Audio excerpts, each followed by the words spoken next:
Minas parameterfremstilling, som kan ses her, hvor x0, y0, z0 er et punkt på linjen, og r1, r2, r3 er en retningsvektor på linjen. Og Linas parameterfremstilling kan også skrives på en anden måde, som kan ses her. Og vi starter så med beviset, hvor vi har lavet en linje M i bunden, og på den her linje, der er desuden også et fast punkt P0. Der er desuden også en enkelt vektor, der er parallel med linjen M, og det er derfor en retningsvektor for linjen M, og den kalder vi så for vektor R. Så betragter vi et vilkårligt punkt P, som også ligger på den her linje, og det her punkt kalder vi så for det løbende punkt. Mellem P0 og P bliver der så dannet den her vektor, som man kan se her, og den her vektor er parallel med retningsvektoren R for linjen M. Og det kan vi så skrive på den her måde.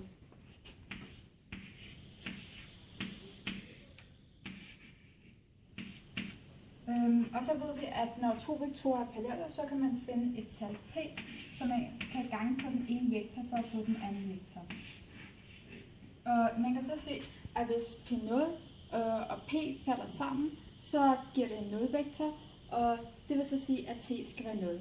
Vi indfører nu nogle koordinater, hvor vi har koordinatet for punktet P, som er x0, y0,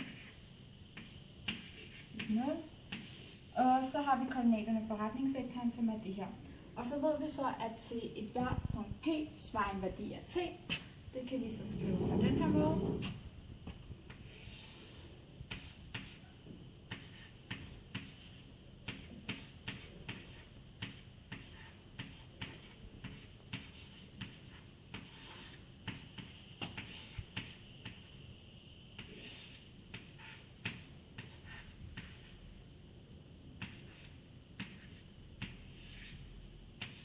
Og omvendt til hver værdi af t svarer et punkt P.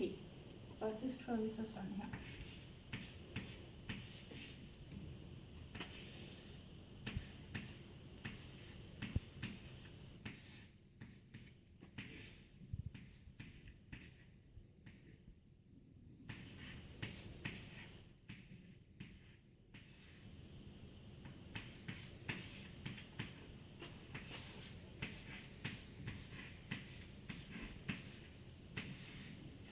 Og så er sætningen bevist.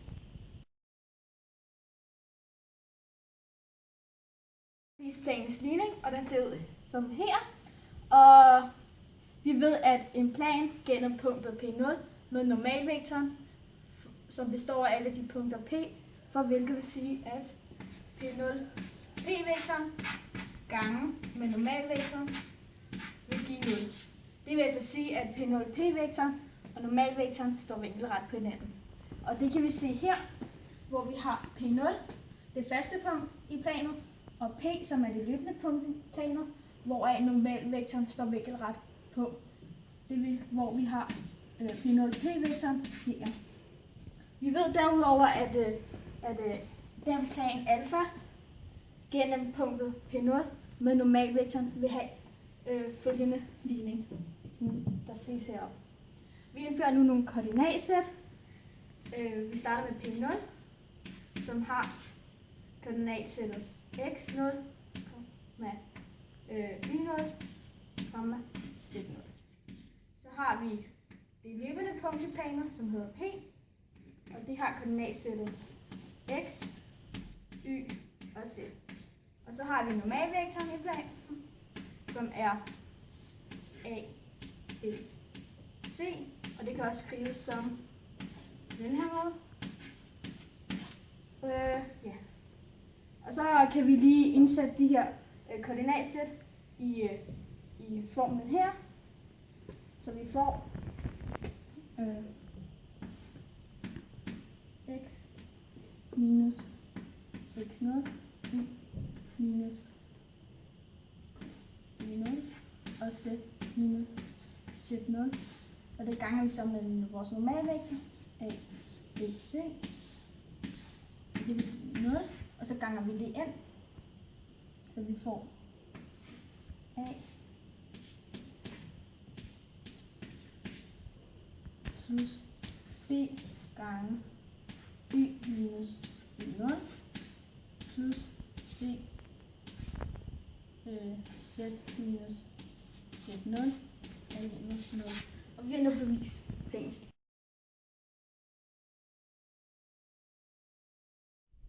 Ja, jeg vil gerne lave beviset for skæring mellem plan og linje. Og her har vi et plan alfa, og det her det er linje M. Parameter for fremstilling til linje M. Og for at finde skæring mellem planen og linjen, så indsætter man linjens parameterfremstilling i planens linje.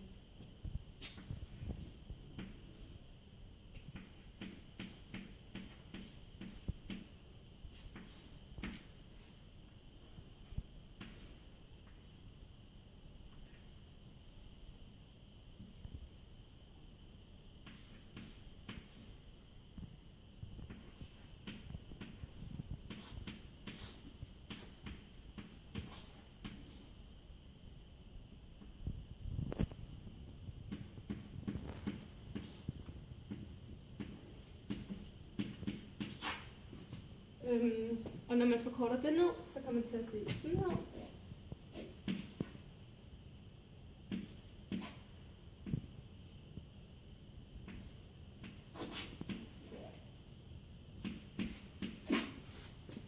Og så isolerer jeg T.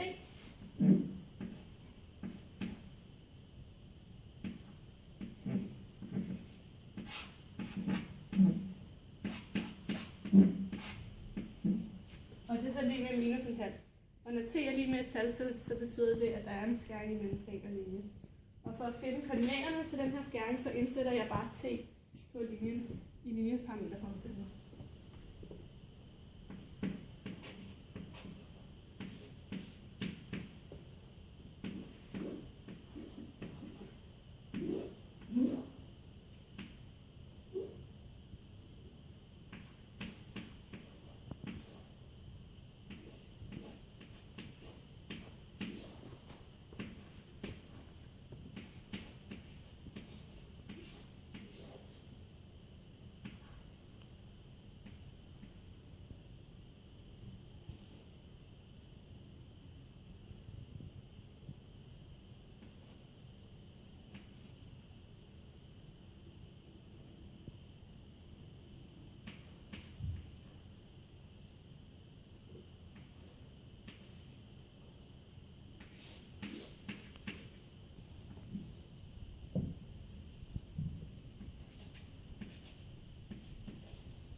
Og det er så koordinaterne til skæringen mellem planen og linjen.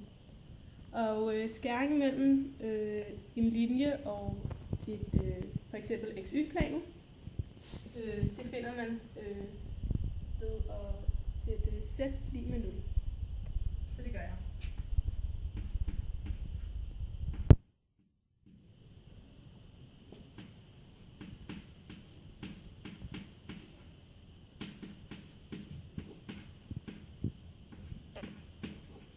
Og så indsætter jeg igen T i parameterfremstillingen.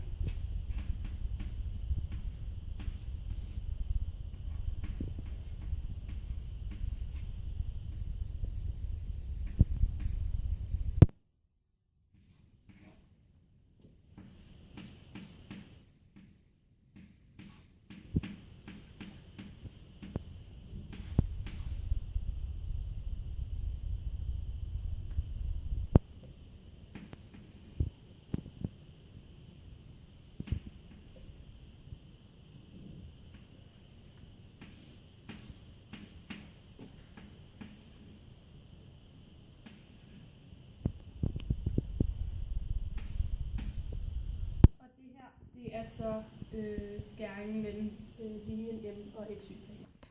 Og når man finder skæringen mellem en linje og en vilkårlig plan, eller skæringen mellem en linje og XY-planen, så er det faktisk det samme, man gør. Fordi at XY-planets normalvektor, den kommer til at hedde 0, 0, 1. Og det betyder, at i ligningen for planen, det betyder, at x-koordinaten kommer til at gå ud, og y-koordinaten kommer til at gå ud, og så kommer der til at stå 1 gange z er lig med 0. Så det er det samme som at z er lig med 0, og det er præcis det samme, vi gør herovre, hvor vi sætter z lig med 0. Og derfor er det samme, man gør.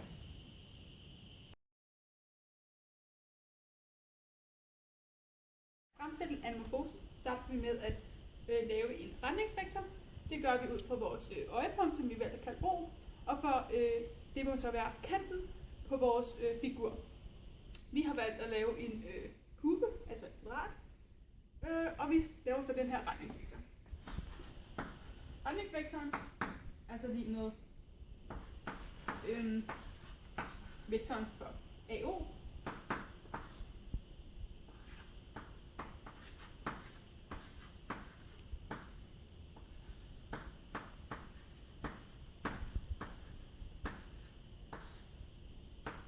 Og vi indsætter så vores koordinater.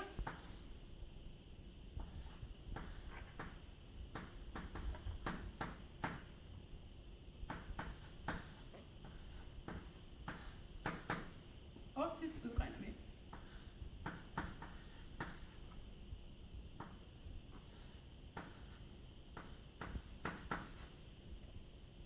Herefter tager vi og indsætter vores retningsvektor, z-koordinat i vores lille udsnit af parameterfremstillingen på planen. Altså det er x-y-planen, vi snakker om her. Så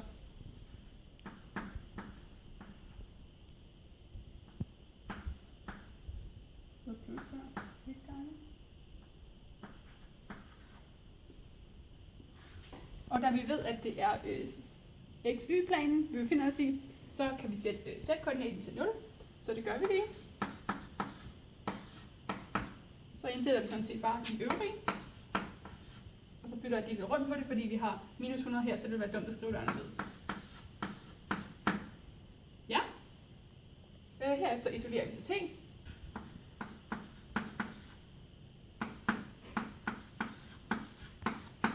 Og så ganger vi så lige med minus 1. Sådan der. Og herefter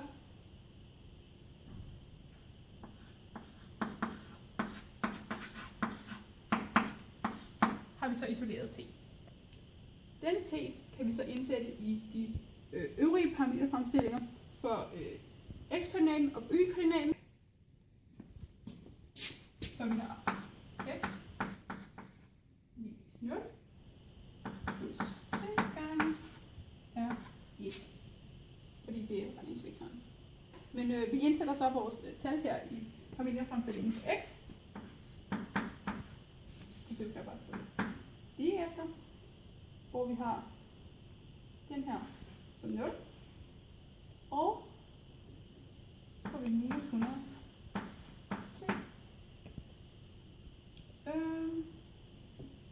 Og den her udregner vi så.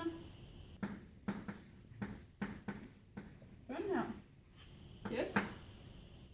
Og det giver så minus 170. Og så indsætter vi den så i den samme, bare for y. Og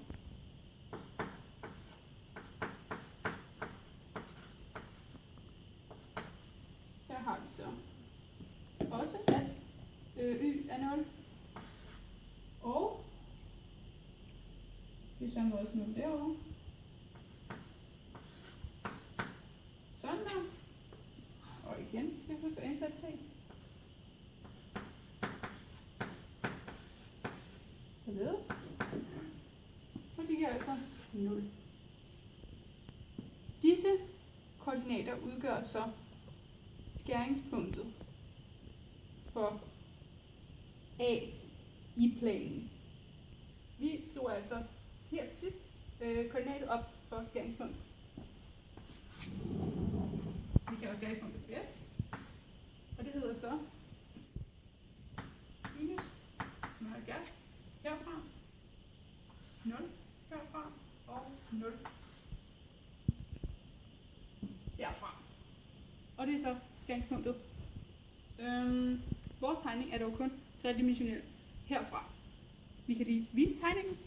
Den ser sådan her ud. Ja.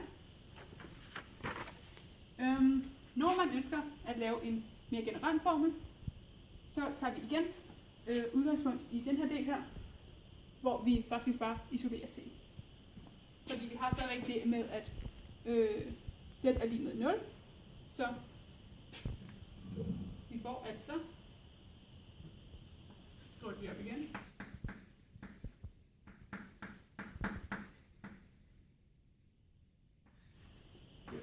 nul. Og